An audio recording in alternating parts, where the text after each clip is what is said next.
지난주에 했는 걸 복습을 하고요. 오늘 진도 나가겠습니다. 지난주에 했는 게 입지론부터죠. 자, 입지론은 한 문제에서 두 문제 정도 출제된다 그랬어요. 농공상 했어요. 농공상. 농업 입지론은 뭐 별로 출제 안 되고요. 공업 입지론은 10분의 2 정도, 상업 입지론은 한 문제에서 두 문제. 공업 입지에서는 이제 배부의 최소 비용 이론이라 그랬어요. 사람 이름은 중요한 게 아니고요. 최소 비용 이론, 요걸 이제 측하는 거죠. 비용이 가장 적게 드는 곳에 공장을 지으라는 얘기죠. 책 안 펼쳐셔도 돼요. 그냥 감상하시면 돼요, 감상.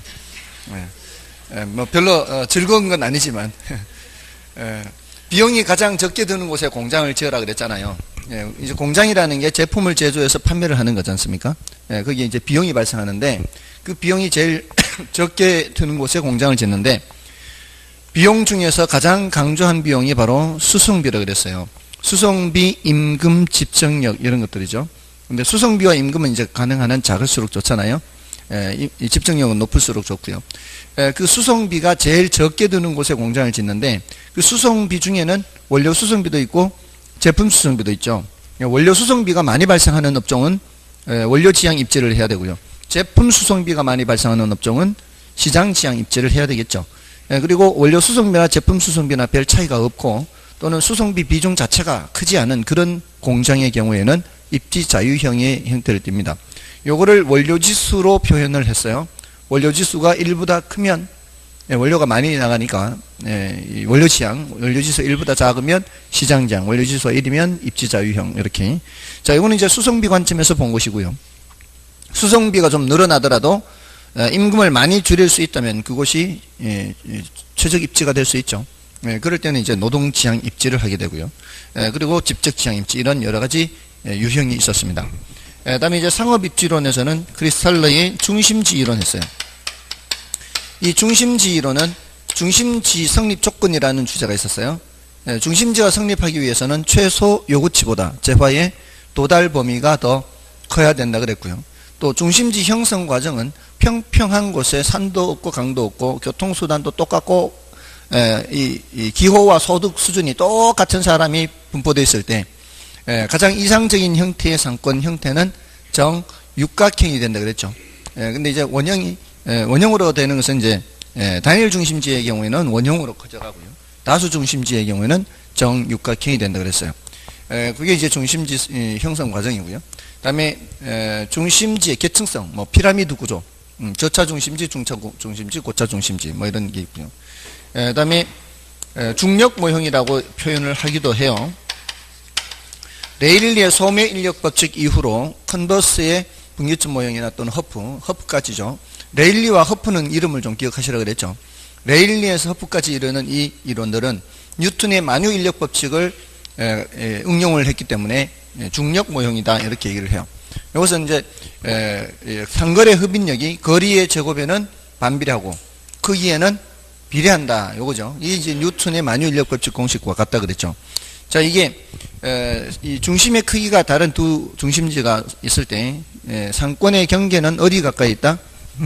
작은 도시 가까이 있다 이렇게 된다 그랬죠. 그리고 그 경계를 구하는 문제도 계산을 했었죠. 몇 대 몇을 찾아서 그 몇 대 몇을 먼저 찾은 후에 제곱했는 것이 몇 대 몇이 되도록 그렇게 해서 숫자 계산하는 것도 있습니다. 그리고 레일리와 허프의 비교도 했죠. 레일리라는 사람에서 허프라는 사람, 이 사람은 이제 거시적인 분석이었고 이 사람은 미시적인 분석을 했고요. 이 사람은 두 중심지 사이에서만 봤지만 이 사람은 다수 중심지에도 적용을 했어요. 레일리는 이 두 중심지 사이에 장애 요인이 있다 없다? 장애 요인이 없다라고 가정을 했지만 허프는 장애 요인이 있다라고 해서 마찰 계수라는 표현을 쓴다 그랬죠. 그 마찰 계수라는 것은 거리의 제곱의 반비례하고 크기에 비례한다 할 때 요게 마찰 계수 요게 이 제곱이라고 되어 있는 거. 근데 요 마찰 계수가 레일리는 항상 2로 고정되어 있단 말이에요. 레일리는 항상 2로 고정되어 있는데 허프는 이 숫자가 3이 되거나 4가 되는 다른 숫자가 될 수가 있는 거죠. 이 숫자가 커진다는 게 뭐예요? 마찰이 커진다는 거예요. 마찰이 커지면은 당기는 힘은 더 작아지겠죠. 분모가 커져버리면 당기는 힘이 작아져요. 그래서 이게 달라질 수 있는데 우리 시험에는 다행히 근데 한 번도 다른 숫자가 출제된 적이 없어요. 항상 2로 출제됐어요. 여기서도 2로만 출제됐어요. 그러니까 레일리의 소멸력 법칙 공식과 똑같이 그냥 작업을 해서 풀었죠. 혹시라도 모르니까 이제 문제를 풀 때는 허프의 확률 모형에서는 마찰계수가 2 아닌 다른 숫자가 오지는 않을까 이제 조심은 해야 돼요. 1이 되거나 또는 3이 되거나 다른 숫자가 되어버리면은 이게 계산을 이걸 바꿔서 내야 되니까 이렇게 하거나 여기 뭐 이렇게 하거나 이렇게 해야 되니까 아시겠죠? 자, 아무튼 그리고 레일리는 결정론적 관점이고 허프는 확률론적 관점에서 본다 그랬죠. 자, 이런 내용들이 있었고요. 다음에 집집국산 전선편 했죠. 집집국산 전선편, 집심성 점포, 집재성 점포, 국부적 집중성 점포, 산재성 점포, 그 다음에 전선편, 전문품점, 선매품점, 그 다음에 편의품점, 이렇게. 맞나요? 그 다음에 이제 지대론으로 넘어가서요. 지대론에서는 이제 농경지 지대론을 위주로 하시고, 거기에다가 입찰지대, 도시지대인 입찰지대를 추가하는 거죠. 그래서 차액지대, 위치지대, 절대지대, 요 세 가지예요. 차액지대는 지대 차이가 뭐 때문에 발생한다 그랬어요? 비옥도 차이 때문에 지대가 발생한다. 그 다음에 위치지대는 위치에 따라 뭐가 달라져요? 위치에 따라 수성비가 달라지죠. 그래서 수성비 절약분이 지대가 된다. 여기 이제 고전학파 지대론이에요. 이 고전학파에서는 지대를 생산물 가치에서 생산비, 수성비 빼고 남는 잉여가 지대라고 했는데 최열등지 한계지에서는 빼고 남는 것이 없을 수 있다 그랬죠. 최열등지 한계지에는 지대가 있다 없다? 지대가 없다 이렇게 했는데 근데 현실적으로 그런 땅에도 지대가 있다는 거죠. 현실적으로. 그게 바로 절대지대죠. 이거는 소유권 자체로부터 지대가 발생하는 거예요. 지대 발생 원인이 토지 소유권 자체. 이거는 지대 발생 원인이 위치에 따라 수성비가 절약되니까 이거는 비옥도 차이. 이렇게 해서 얘기했고요. 거기에다 이제 입찰지대를 이제 추가하면 입찰지는 도시지대죠. 농공상 해가지고 주상공이 주성공, 주상공 해가지고 이거는 도시 토지에서는 그 이용을 하고자 하는 사람이 가장 많이 써낸 사람이 낙찰을 받게 돼서 그 사람에게 토지가 이용이 되니까 토지 이용 유형이라는 것이 결국 얼마만큼 많이 써내느냐에 따라 달라지는 거죠. 그래서 제일 안쪽은 상업용이 제일 높게 써낼 거고요. 그 다음에 주거용, 그 다음에 공업용. 그래서 입찰지대의 뜻은 최대 지불 용역이라고 그랬어요. 써낼 수 있는 최대한. 그렇게 되면은 초과윤이 뭐가 되는 거예요? 초과윤이 0이 되는 수준의 지대가 입찰지대다. 이런 얘기했죠. 자, 요거는 이제 위에 거 세 가지는 농경지 지대론이고 그 중에 두 가지가 고전학파고 요거는 도시지대 이렇게 되는 거죠. 그 다음에 도시공간 구조론 했죠. 여기는 이제 동선다 했죠. 동심원 이론, 선형 이론, 다핵심 이론 이렇게. 동심원 이론은 이제 원의 중심이 같은 게 이렇게 펼쳐지면서 잔잔한 호수에 돌을 던졌을 때 파문이 있는 것처럼 이렇게 도시가 성장하는 거죠. 제일 안쪽은 중심 업무지구가 있고요. 그 바깥은 천이지대, 전이지대 하는 게 있고요. 그 다음에 저소득 주거지대죠. 왜냐하면 천이지대는 주거 환경이 안 좋다 그랬죠. 범죄 발생 빈도나 질병 발생 빈도가 높은 곳이 바로 천이지대예요. 그러니까 그 주변은 저소득층이 살고요. 그 바깥에 고소득층이 나가는 거죠. 그리고 통근자지대 이런 식으로 도시가 형성되는 거죠. 요거는 이제 위치지대를 이제 위치지대를 응용한 것이 동심원 지대죠. 동심원 이론이죠. 그래서 너무 단순하게 시켰죠. 도시가 이렇게 동그랗게 성장한다는 것은. 그래서 이걸 발전시킨 이론이 선형이라고 그랬어요. 이거는 이 교통축을 강조해서 교통축이 있는 쪽으로 도시가 더 성장을 하게 되죠. 그리고 그 교통축 있는 쪽으로 경공업지대나 이렇게 형성이 되면은 그 주변에 소득 수준이 낮은 사람이 살게 돼요. 그러면 이제 소득 수준이 높은 사람은 그 반대쪽으로 교통축이 있는 반대쪽으로 이제 가서 주거 분리 현상이 나타나는 거죠. 소득 수준에 따라서. 그래서 이 사람은 주택 지불 능력에 따라서 주거지가 이제 달리 형성이 되죠. 그래서 그 중에서도 고급 주택지를 지나치게 강조한 그런 비판을 받습니다. 그리고 이제 교통축을 강조했고, 그다음에 이 두 이론의 공통점은 핵이 한 개밖에 없죠. 핵이 한 개밖에 없어요. 근데 현대 대도시는 다 여러 개 핵을 갖고 있죠. 이 여러 개의 핵을 갖는다는 게 이제 다핵의 성립 이유죠.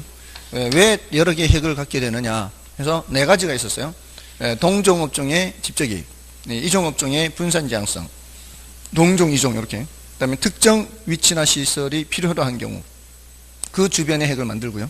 그다음에 지대 지불 능력의 차이가 있어요. 도심에 자리 잡는 그런 업종이 있고요. 외곽에 자리 잡는 업종이 있고요. 금융업종 같은 거는 도심에 자리 잡고요. 제조업 같으면은 외곽에 자리를 잡는 거죠. 자, 이렇게 해서 도시가 여러 개의 핵이 성립된다고 그랬어요. 다음에 감정평가로 가서 감정평가. 현조, 기소, 일구부 이런 거 있죠. 현황평가고요. 조는 조건부평가, 기는 기한부평가, 소는 소급평가죠.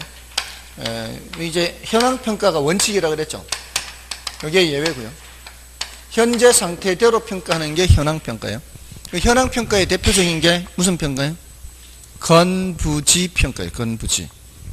지금 지상에 건물이 있는 상태를 보고 평가를 하는 거죠. 지상에 건물이 있는 상태를 보고 평가하는 것이기 때문에 건부감가나 건부증가가 발생하는 거죠. 그 건부감가는 지상에 건물이 있기 때문에 이 토지 가치가 낮이 가격보다 낮은 걸 말하는 거고요. 건부증가는 예외적으로 지상에 건물이 있기 때문에 낮은 상태의 가격보다 더 올라가는 걸 말하는 거죠. 그러니까 이게 지상의 건물 때문에 그렇게 나타나는 현상이잖아요. 그러니까 건물이 있는 상태를 보는 것이기 때문에 무슨 평가? 현황평가예요. 그게 건부지평가예요.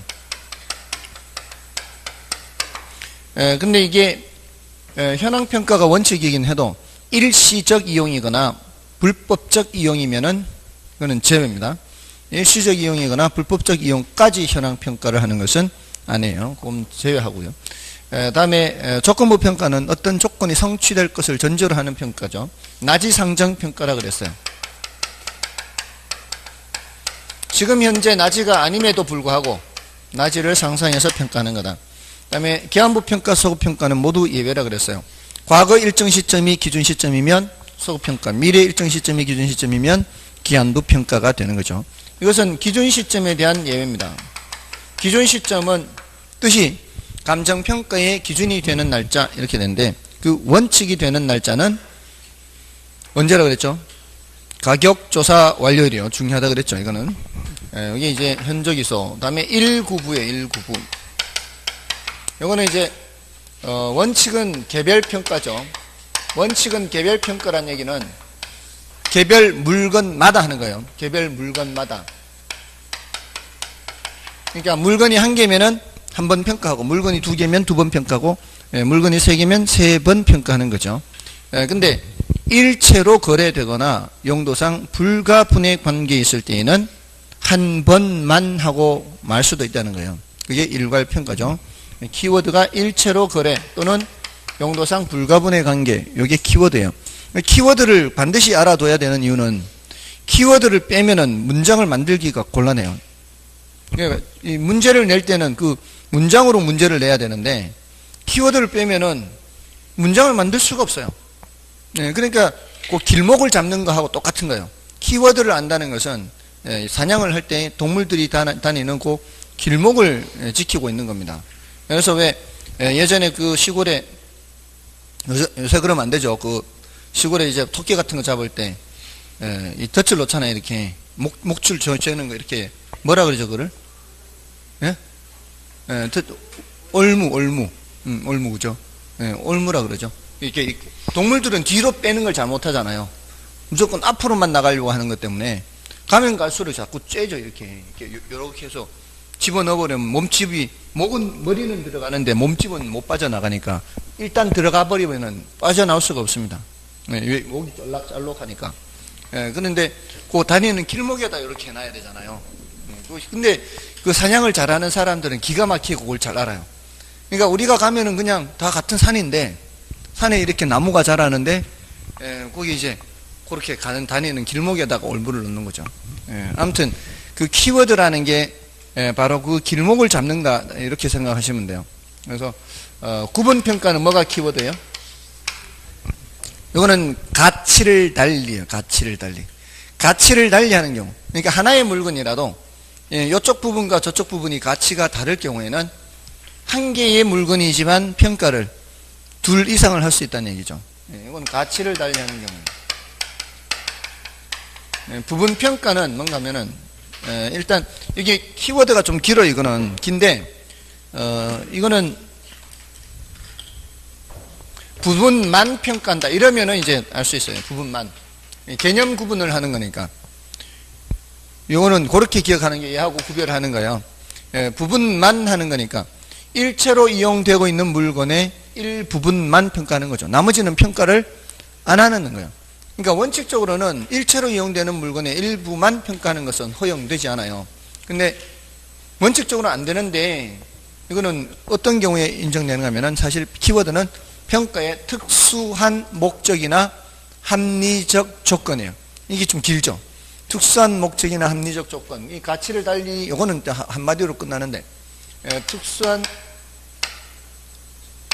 목적이나 합리적 조건이 수반되는 경우는 뭐만 할 수 있다? 부분만 할 수 있다. 이렇게요. 다음 이제 가치와 가격 구별하는 게 있었어요.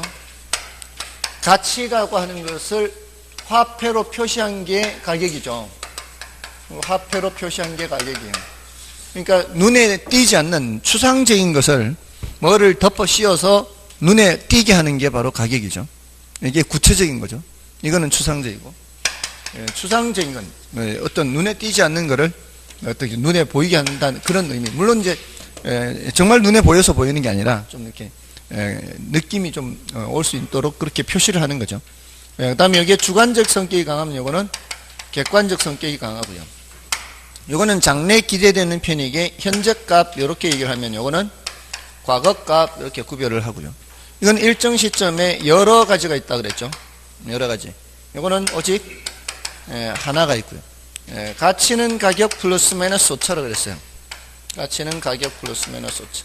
근데 이 오차는 단기적으로 나타나는 것이고 장기적으로는 일치한다 이렇게 했고요. 여기에 가치 가격 구별하는 거고요. 그 다음에 가치 시장가치 개념 했나요? 시장가치? 시장가치가 뭐예요? 물은 뭐라고 그랬어요? 시장가치가 뭐예요? 하면 통충정신 했나요? 통충정신 했어요? 했네요. 그러면 시장가치 뜻 정도는 알아두시라 그랬어요.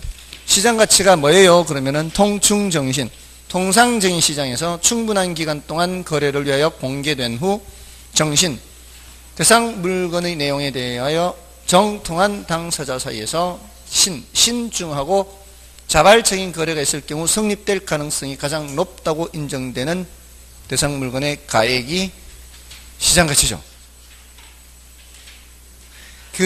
왜냐하면 그 네 가지를 알면은 그 네 가지 키워드 가지고 말을 엮어버리면 문장이 다 나오게 돼 있어요. 통상적인 시장에서 충분한 기간 동안 거래를 위하여 공개된 후 대상 물건의 내용에 정통한 당사자 사이에서 신중하고 자발적인 거래가 있을 경우 성립될 가능성이 가장 높다고 인정되는 대상 물건의 가액이 시장가치랑 그 정도 알아두시고요. 시장가치 통충정신. 근데요, 통충정신 그렇게만 알고 있어도요, 문장에 만약에 시험에 나오잖아요. 그러면 그 표현을 빼고 출제할 수 있을까요? 통상적인 시장, 충분한 기간, 정통한 당사자, 신중화 자발적인 이 표현을 빼고 출제할 수 있을까요? 못합니다. 그 표현을 빼고 못해요. 그러니까 그 가장 핵심되는 표현만 그렇게 기억하는 겁니다. 다음에 가치 형성 요인, 가치 발생 요인 했죠. 누가 누구한테 영향 미친다고요? 형이 동생한테 영향 미친다 그랬죠. 형 이름이 뭐고요? 일찍이고요. 동생 이름은 효상유 했죠. 효용성, 상대적 효성, 유효성 또는 유용성이라고도 했고요. 이전성을 추가로 두는 사람도 있다고 그랬어요. 효용성이나 상대적 희소성, 유효수요 어느 하나만 있어도 된다 그랬어요? 다 있어야 된다 그랬어요? 다 있어야 된다 그랬죠. 어느 하나만 있어서는 안 되고요. 다 있어야 가치가 발생한다. 이렇게. 자, 이거 가치 형성 요인, 발생 요인. 그 다음에 가격 재원칙 했죠. 가격의 모든 원칙이랬어요. 모든 원칙. 이거는 부동산 가격이 어떻게 형성되는지 그 원리를 알게 되면은 감정평가를 적절히 할 수 있지 않냐. 그래서 감정평가사들이 지켜야 되는 지침이에요. 지침. 감정평가사들한테 주는 지침. 이렇게 평가해라 하는 지침. 자, 근데 그 중에서 가장 중심이 되는 게 최유효 이용 원칙이었고요. 최유효 이용 원칙은 부동산의 가치라는 것은 최유효 이용 상태를 표준으로 해서 형성된다는 거예요. 근데 그게 부동산이 최유효 이용 상태가 뭔지를 알아야 평가를 할 수 있다는 얘기죠. 그럼 최유효 이용 상태인지 아닌지 보는 내부 관련 원칙이 있고 외부 관련 원칙이 있었어요. 최유효 이용의 내부 관련 원칙에 균형의 원칙이 있었어요. 균형의 원칙 하면 엘리베이터 생각하시면 돼요. 엘리베이터의 용량이 적절하지 않으면 그러면 균형이 안 맞는 거죠. 그러면 투입된 비용만큼의 가치가 안 나가겠죠. 이럴 때 무슨 감가? 기능적 감가 이렇게 했고요. 그 다음에 기여의 원칙이었어요. 부동산의 가치라는 것은 생산비 합이다, 기여도의 합이다. 기여도의 합이 생산비 합이 아니에요. 기여도의 합이기 때문에 추가 투자를 할지 말지 판단할 때 이 기여의 원칙을 적용합니다. 그 다음에 외부 관련 원칙에서 적합의 원칙. 적합의 원칙은 달동네 고급 빌라 생각하면 돼요. 달동네 고급 빌라. 달동네 고급 빌라는 들어간 돈은 많아도 그만큼 가치가 안 나갈 수 있죠. 이러면은 무슨 감가? 경제적 감가가 발생하는 거죠. 물리적으로나 기능적으로는 이상이 없어도 경제적 가치는 그만큼 나가지 않습니다. 그 다음에 토대가 되는 원칙, 변동의 원칙. 이거는 가치 형성 요인이 변하게 되면은 가치 발생 요인도 변해요. 이게 변한다는 얘기, 이게. 그러면은 가치도 자꾸 변하게 되겠죠. 그럼 가격도 변해야 되겠죠. 그래서 언제적 가격인지를 밝혀줘야 되죠. 아까 무슨 시점? 이 가격이 언제 가격인지를 밝혀줘야 돼요. 그리고 오늘 하게 되는 이제 거래사례 비교법의 시점 수정의 이론적 근거가 돼요. 다음에 대체 원칙이겠어요. 대체 원칙은 부동산의 가치라고 하는 것은 대체 가능한 다른 물건과 상호 작용하면서 형성된다는 거예요. 그러니까 이런 물건의 가치를 평가하기 위해서는 이 물건하고 대체 가능한 다른 물건이 얼마에 거래됐는지 확인하면 된다는 거죠. 됐나요? 그게 이제 대체 원칙이에요. 됐죠? 자, 그래서 3방식, 감정평가 3방식 모두 적용되는 게 대체 원칙이에요. 특히 그 중에서도 비교 방식이에요. 비교 방식은 대체 원칙 자체라고 보면 돼요. 이 물건을 평가하기 위해서 이거하고 비슷한 다른 물건이 거래된 사례를 비교하는 게 비교 방식이에요. 그럴 때는 대체 가능한 다른 물건하고 비교를 해야 되는 거죠. 자, 이렇게 했고요. 자, 오늘은 이제 지역 분석, 개별 분석인가요? 혹시 보시다가 오탈자 같은 거 이런 게 발견되면 좀 알려주시면 고맙겠습니다. 아시겠죠? 정말 제가 봤을 때는 잘 안 보이는 것들이 있어요. 제가 봤을 때는 잘 안 보이는데 여러분들이 보면 또 잘 보여요. 그런 게 있어서 누가 질문을 해 오셨는데 제가 보니까 잘못됐어요.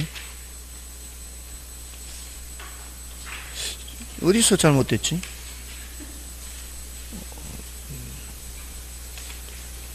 어디선가 잘못되어 있는 게 있는데 그게 오탈자 같은 건데요. 혹시 발견하신 거 없습니까? 잊어먹었어요? 저걸 해야 되겠네요.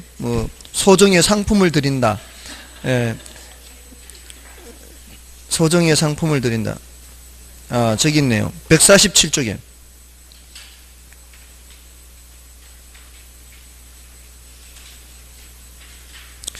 147쪽에 8번에 정답 표시가 잘못되어 있죠. 해설은 제대로 되어 있는데 정답 표시가 잘못되어 있어요. 5번으로 되어 있죠. 이거 알려주신 분 정말 고맙습니다. 문자로 알려주셨어요.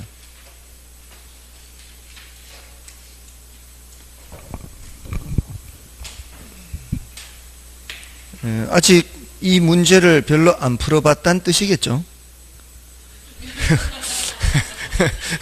아직 발견을 못했다는 얘기는, 아무튼 자 이제 442쪽 444쪽 지역 분석 개별 분석 보겠습니다.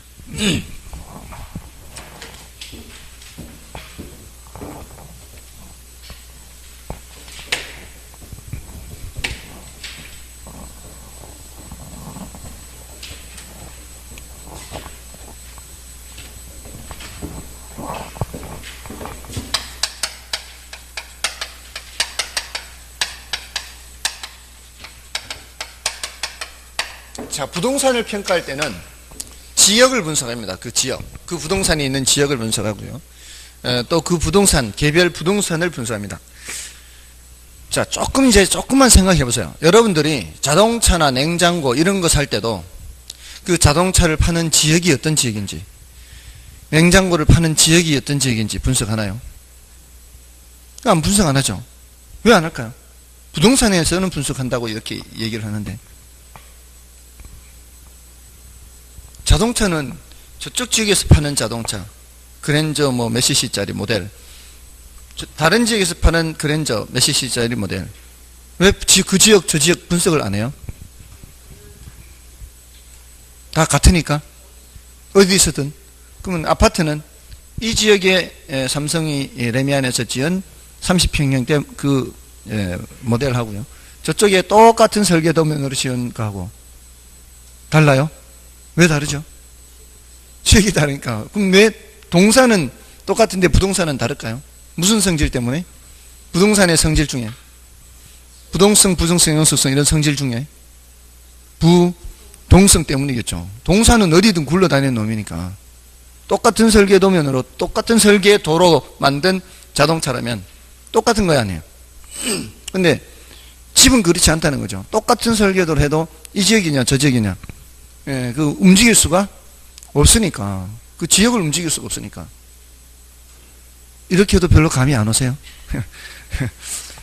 부동성 때문에, 부동성. 그 지역을 분석하는 거는 부동성 때문이에요. 자, 거기에다가 자, 모델이 똑같은 모델이면 이거나 색상 차이 뭐 이런 정도, 옵션 정도의 차이지, 옵션 색상 똑같으면은 자동차나 냉장고는 똑같잖아요. 개별 분석해야 하네요. 안 한다고요. 근데 부동산은 개별 분석해요. 똑같은 설계도면으로 한 똑같은 평형이라 해도 층이 다를 수 있고 호가 다를 수도 있고요. 근데 처음에는 그게 차이가 크지 않죠. 근데 중고 부동산의 경우에는 차이가 있을 수 있죠. 관리 상태에 따라. 물론 그거는 자동차도 중고 상태는 다를 수가 있죠. 자, 근데 이제 특히 이제 부동산은 일반 재화에 비해서는 뭐가 어떤 성질이 있으니까, 개별성이 있으니까, 특히 토지의 경우에는 더 심하죠. 토지의 경우에는 더 심해서 개별성 때문에 개별 분석을 하는 겁니다. 자, 그럼 우리가 지역 분석을 한다라고 할 때, 어떤 지역을 분석합니다라고 할 때 뭐를 분석할까요? 지역이 어떤 것을 분석할까요? 지역이 어떤 것? 제일 1차적으로 여러 가지를 분석하겠지만 가장 중요한 것이 바로 그 지역의 용도예요. 용도. 용도를 분석하는 거예요. 자, 부동산이 평가 의뢰가 들어왔어요. 어떤 점포가 의뢰가 들어왔어요. 그럼 그 부동산이 속해 있는 그 지역이 있을 거 아니에요. 그 부동산이 속해 있는 그 지역의 용도가 뭔지 보는 게 제일 우선이라고요. 그럼 용도가 뭐겠어요? 주, 상, 공, 농 뭐 이런 식이죠. 주거적이냐, 상업적이냐, 공업적이냐, 농업적이냐, 농지적이냐 뭐 이렇게 됐나요? 또는 뭐 녹지적이라 할 수도 있고요. 아시겠습니까? 그 지역의 용도를 파악하는 게 제일 우선이다 이 말이에요. 자, 그러면 아니 뭐 공법에서도 주거지역, 상업지역, 공업지역, 녹지지역 다 분류가 되어 있는데 그걸 굳이 분석할 이유가 뭐가 있겠냐? 분석할 이유가 있으니까 하는 거예요. 이거는 공법상 용도 지역을 분석하는 게 아니에요. 그럼 분석할 이유가 없는 거죠. 그런 건 떼보면 되는데 그걸 뭐하러 분석해요? 여러분, 준주거 지역이 뭐예요? 준주거 지역은 주거용과 상업용이 결합되어 있죠. 자, 이게요, 사회라는 건 늘 변합니다. 처음에는 예, 주거용, 상업용, 주거 지역이라고 할 정도의 어떤 지역이면서 상업용이 그렇게 많지는 않다 할지라도 거기에 상업용을 지을 수 있잖아요. 짓다 보면은 자꾸 어떻게 주거용이 상업용으로 변해가고 하다 보면은 이제 어떤 지역이 다른 지역으로 변해가는 거예요. 침입과 계승에 의해서. 그러다 보면은 이 공법상 용도 지역은 준주거 지역이지만 실제로는 상업용이 더 많아질 수도 있죠. 이렇게 되어버리면 그 지역은 뭐가 되어버리는 거예요? 상업지역이 되는 거예요. 공법상 용도 지역과 실제 용도가 일치하지 않을 수가 있는 거죠. 예, 그러면은 그럴 때는 감정평가에서는 무슨 지역을 해야 돼요? 상업지역을 해야 돼요. 결국 감정평가에서는 공법상 용도 지역을 판정하는 게 아니라 실제의 용도를 파악하는 거다 이 말이에요. 아시겠죠? 자, 그러면은 그 지역이 주거지역이라면은 가장 흔히 사용되는 게 무슨 용도란 얘기예요? 주거용이란 얘기겠죠. 상업지역이란 얘기는 가장 흔히 사용되는 게 상업용이라는 뜻이죠. 자, 그러면은 여기서 지역 분석에서 뭔가를 판정을 해야 돼요. 이 지역이 주거지역인지 상업지역인지 판정을 할 때 뭐라고 표현하는가 하면은 표준적 이용을 판정한다 그래요. 표준적 이용. 이런 표현들이 처음 들어서 낯설긴 하지만 머릿속에 집어넣으시라고요. 표준적 이용이라는 이 표현은 그 지역의 주된 용도를 말하는 거예요. 주된 용도. 아시겠죠? 그 지역의 주된 용도, 일반적 용도를 말해요. 가장 흔히 사용되는 용도. 그거를 표현을 할 때 뭐라고 한다고요? 표준적 이용이요. 표준적 이용이 저층 위주의 상업용이다. 그 뭐예요? 저층 점포들이 많은 상업지역이다. 이렇게 되는 거죠. 표준적 이용이 단독주택이다. 그건 뭐예요? 그 지역은 단독주택이 많이 사용되고 있는 주거지역이다. 이렇게 되는 거예요. 됐나요? 그게 이제 이 표준적 이용을 판정하는 게 용도를 판정하는 거예요. 용도. 어떤 용도냐? 자, 그러면 그 지역의 대부분의 이용이 주거용이에요. 주거용. 주거지역이라는 뜻이죠. 자, 그러면은 그 개별 부동산의 입장에서 가장 잘 이용하는 용도라면 주거용으로 이용하는 게 가장 잘 이용하는 거겠죠. 누구든지 자신의 토지를 이용할 때는 가장 잘 활용하려고 하겠죠. 자, 그러면은 그 지역이 주거지역이다 그러면 대부분은 그 개별 부동산 입장에서 이걸 뭐라고 하는가 하면 최유효 이용이라고 그래요. 그 개별 부동산 입장에서 최유효 이용은 무슨 용이에요? 주거용이에요. 주거용. 주거지역이니까. 그러니까 그 개별 부동산의 입장에서는 뭐를 판정을 해야 되는가 하면은 최유효 이용을 판정을 해야 돼요. 최유효 이용을 판정해요. 왜냐하면은 조금 전에 지난주에 했듯이 가격 원칙에서 부동산의 가격은 최유효 이용 상태를 표준으로 해서 형성된다 그랬죠. 그러려면 뭐를 판정해야 돼요? 최유효 이용을 판정을 해야 될 거 아니에요. 그래서 감가할 일이 있으면 감가를 해야 되고 하니까 그럼 최유효 이용을 판정을 그렇게 해야 되는데 개별 부동산 입장에서는 최유효 이용이라는 것이 그 지역의 표준적 이용과 일치하는 게 보통이에요? 아닌 거예요. 일치하는 게 보통인 거죠. 그러니까 표준적 이용이 있는 거죠. 그렇지만 반드시 일치하는 것은 아니거든요. 주거지역이 주거용만 있냐 이 말이에요. 그러니까 그 개별 부동산의 입장에서 최유효 이용이 뭔지를 따로 또 봐야 되는 거예요. 대부분은 일치하겠지만 반드시는 아니다 해서 따로 살펴봐야 돼요. 그래서 판정하는 게 지역 분석은 표준적 이용, 개별 분석은 최유효 이용 이렇게 해야 되는데 지역 분석에서 최유효 이용 판정한다. 개별 분석에서 표준적 이용 판정한다. 이러면 틀린 거예요. 문장이 그렇게 나온다. 시험에. 어려워요? 이거 어렵다 그러면 안 되는 거예요. 이거는 이제 그냥 단지 엇갈려 묻는 거 아니에요. 엇갈려 묻는데 이런 걸 어렵다 그러면 안 돼요. 근데 조심해야 되는 게 있어요. 사람들이 이제 나중되면은 속도가 빨라지니까 이게 딱딱딱 이제 머릿속에 입력이 다 돼 있는 거예요. 지역 분석 편전이요. 또 막 거의 막 암기 수준이에요. 지표 막 이렇게 개체 뭐 이렇게 이렇게 암기하고 있는 수준에서는 지역 분석하는데 팅 이렇게 나와요. 틀렸네. 근데 조심해야 돼요. 지역 분석은 최유효 이용의 판정 방향을 제시한다 그래요. 방향을 제시하는, 이거 판정하는데 방향을 제시하는 거는 맞아요. 뭔지 이제 아시겠죠? 조심해야 된다고, 그게. 예, 이런 식으로밖에 어렵게 낼 수가 없어요. 더 이상 어렵게 낼 수가 없어요, 여기서는. 여기서 나오면은 아주 간단하게 출제된다, 이 말이에요. 아시겠죠? 예, 엇갈려 내는 거 틀리는 건데, 다만 조심해야 될 게, 지역 분석은 최유효형의 판정 방향을 제시한다라고 할 때는 옳은 표현이 된다, 이 말이에요. 그 다음에 여기서는 가격 수준을 판정해요. 가격 수준이라는 거는, 자, 지역을 보는 거죠. 그 부동산이 속해 있는 지역을 보는 것이기 때문에, 싸게는 얼마에서부터 비싸게는 얼마까지 이렇게 범위를 갖겠죠. 그 범위를 갖는 것을 말해요. 평균적으로는 얼마 정도 되는데, 이런 가격 수준대를 갖고 있다. 근데 개별 부동산을 볼 때는 구체적인 가격을 판정해야 되겠죠. 구체적 가격, 가격 수준. 그러니까 뭐가 선행 분석이 되는 거예요. 지역 분석이 선행 분석이 되고 이게 후행 분석이 돼요. 이것도 이렇게 엇갈려 물으면 틀리는 거죠. 개별 분석이 선행 분석이고 지역 분석이 후행 분석이다, 이러면 틀리는 거죠. 이게 전체 분석이라면 이게 부분 분석이고요. 이게 거시 분석이라면 이게 미시 분석이고요. 이게 적합의 원칙과 관련이 있다면 이거는 균형의 원칙과 관련했어요. 좀 전에 적합의 원칙, 균형 원칙 복습했죠. 적합의 원칙은 인근 환경에 적합해야 부동산의 유용성이 최고로 발휘되잖아요. 달동네 고급 빌라 있잖아요. 달동네 고급 빌라 적합의 원칙. 균형 원칙 하면 뭐라고 그랬어요? 엘리베이터. 기능적 감가예요. 그러니까 이거는 기능적 감가. 이건 주변 환경을 봐야 되는 거잖아요. 경제적 감가, 이거는 지역 분석과 관련되는 거죠.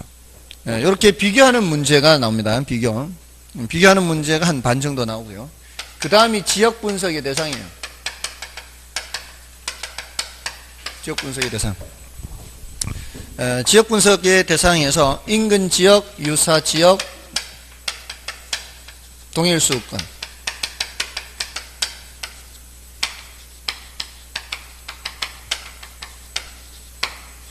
인근 지역, 유사 지역, 동일. 일단 얘네들의 뜻을 이제 알아둬야 되겠죠. 여기에 대해서 질문하는데, 이 뜻을 묻는 문제가 좀 있고요. 그 내용을 묻는 문제가 좀 있는데, 대체로 여기까지가 이제 3방식 앞부분이거든요. 여기까지가 대체로 난이도가 높지 않습니다. 용어가 조금 낯선 거는 있어도, 지난주에 했던 가격 재원칙, 그게 제일 그래도 어려운 부분이에요. 이 여러 가지 주제 중에서. 근데 그 중에서 제가 5가지 뽑아드렸잖아요. 균형의 원칙, 기여의 원칙, 적합의 원칙, 변동의 원칙, 대체 원칙. 아까 복습했잖아요. 그 5가지만 뽑더라도 웬만큼은 커버가 되거든요. 그럼 학습 분량을 많이 줄여서 어느 정도는 커버가 돼요. 그래서 이 앞부분까지는 일단 용어의 뜻 정도까지는 이렇게 좀 알아두시면은 점수를 좀 얻을 수가 있습니다. 다음에 이제 뒤로 가면은 감정평가 3방식, 오늘 이제 남은 시간 동안에 할 내용들은 그게 이 용어 자체가 굉장히 낯설어요. 그러니까 반복해서 자꾸 용어를 익숙하게 하도록 해야 돼요. 용어 자체를 묻는 문제도 많습니다. 이게 감정평가 3방식에도 단순한 용어를 묻거나 이런 것들은 여러분들이 좀 해 주셔야 돼요. 그러니까 용어의 뜻을 묻는데 그걸 틀린다. 이거는 정말 공부를 안 한 거예요. 그냥 단지 용어만 묻는데. 그러니까 인근 지역이 뭐냐 이렇게 묻는단 말이에요.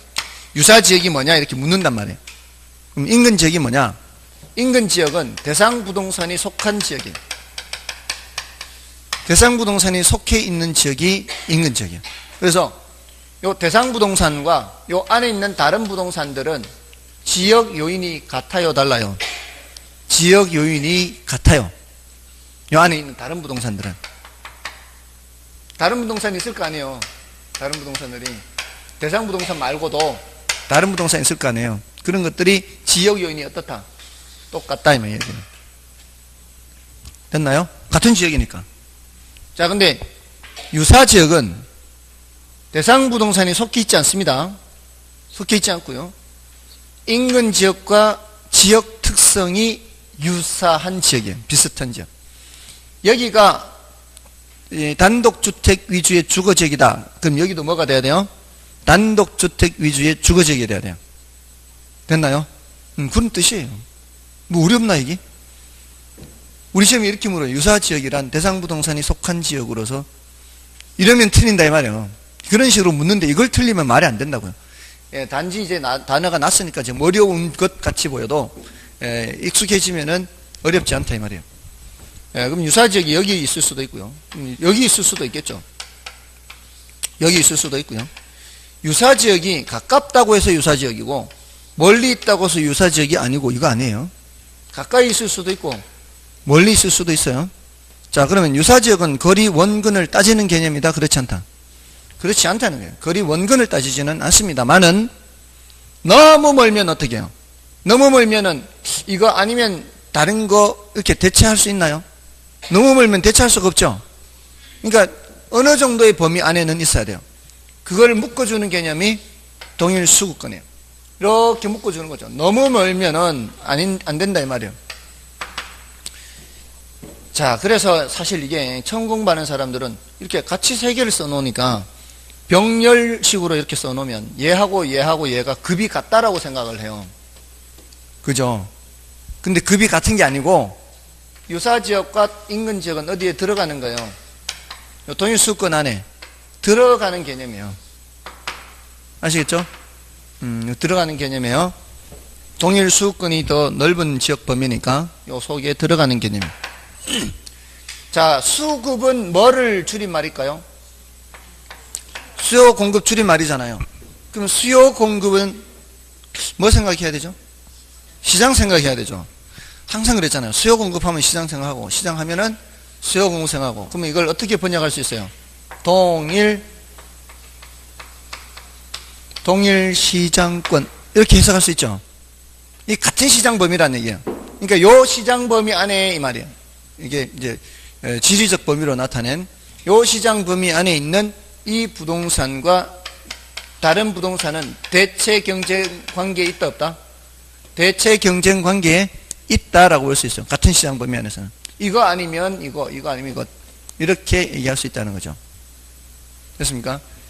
그게 이제 동일 수급권 개념이에요. 그럼 이 동일 수급권이라는 개념을 이렇게 분명히 이렇게 파악해야 되는 이유는 이 대상 부동산을 평가하기 위해서 사례를 수집한다고 하지 않았나요?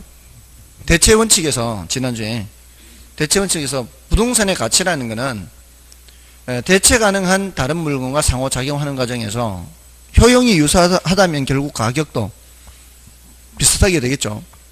그럼 사례를 선택할 때는 대상 부동산하고 비슷한 다른 사례를 선택해야 되겠죠.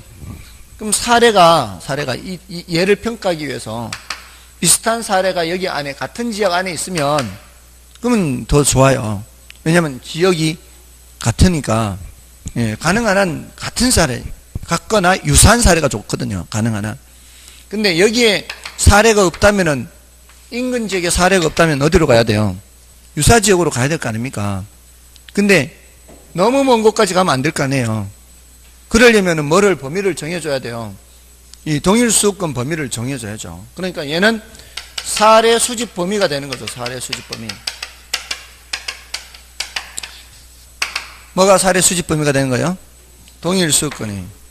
됐나요? 자, 요런 식으로 일단 인근 지역, 유사 지역, 동일 수급권 요 개념 위주로 받으시면 돼요. 됐죠? 자, 그래서 교재를 보실 때도 개념 위주로 보세요. 그래서 444쪽에 괄호 1번, 괄호 2번 이거는 이제 여러분이 봐주시고 지역 분석의 대상에서 인근 지역의 개념, 기억 위주로 보시고요. 이거는 남겨놓고요. 다음에 유사 지역도 뭐 위주로? 개념 위주로 봐주시고요. 동일 수급권도 뭐 위주로? 개념, 있죠, 의 위주로 봐주시면 되는 거예요. 됐죠? 그 다음에 개별 분석은 뭐 따로 제가 설명을 드리지 않아도 아까 이거 비교하는 정도로만 해도 충분하다고 볼 수 있습니다. 됐죠? 이 정도로 하고요. 그 표로도 돼 있죠. 지역 분석, 개별 분석 비교하는 건. 나머지 이제 인근 지역 생애 주기는 거는 10분의 0이거든요. 참고 박스는 10분의 0이니까. 그러니까 참고 박스에 넣어 넣는 것 중에는 뭐 조금 봐야 되는 것도 있긴 하지만 이렇게 대체로는 중요도가 낮은 것들이 많아요. 그래서 이거는 넘어가시고 좀 쉬고 이제 감정평가 3방식을 들어가도록 하겠습니다.